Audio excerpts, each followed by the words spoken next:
Նախագահ նախատուտեք շնորհակալություն հայտնել այս հանդիպման հնարավորության համար, կարծում եմ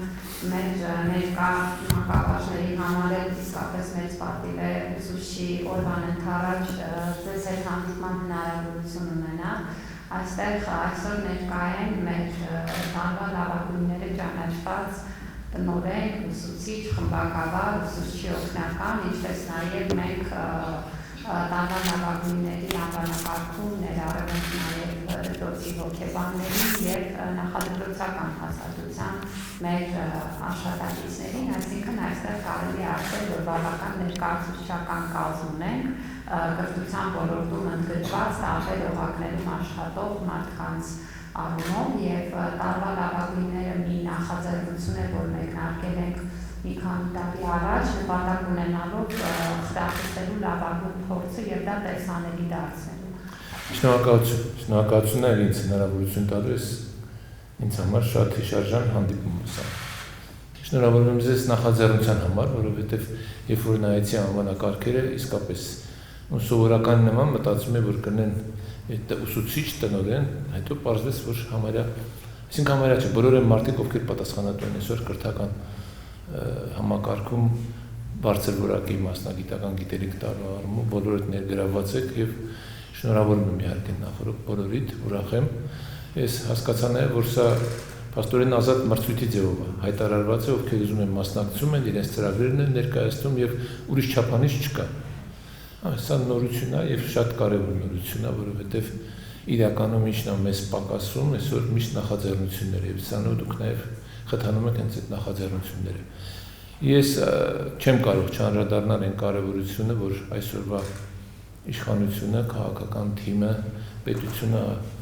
առանձնահատուկ ուշադրություն են դարձնում կրթությանը։ Մենք պետք է նախ և առաջ մեր քաղաքացիներին, սերունդին, նոր սերունդին պետք է կրթություն տանք։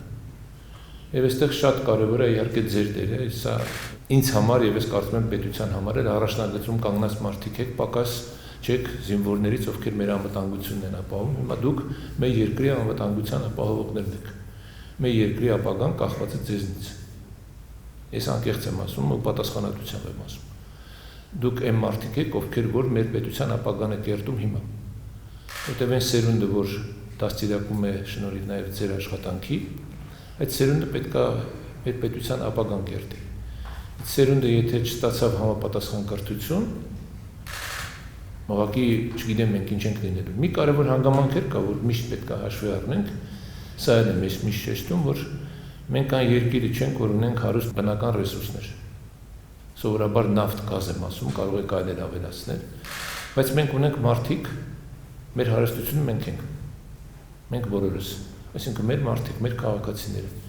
եւ որոնք պատրաստ են նաև կրթվելու եւ որոնք հարկավոր է գիտելիք։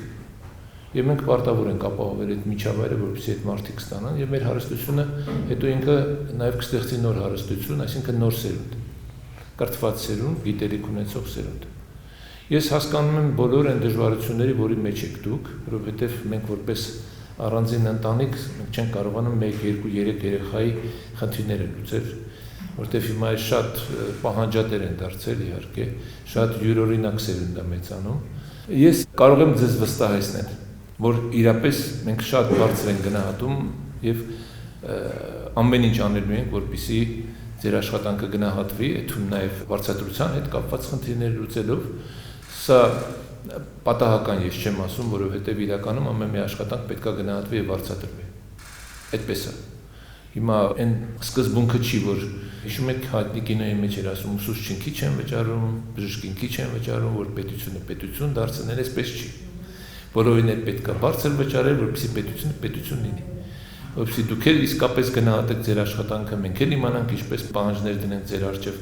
Սա երկկողմանի է եւ վստահ եղեք, որ եւ նախարարը, եւ նախարարությունը, եւ կառավարությունը միշտ ձեր ընդհանրապես աշխատանքային պայմանների եւ նաեւ աշխատանքի վարձատրության հետ կապված խնդիրները, ասենց առաջին շարքերում է դրված այդ խնդիրների լուծումը։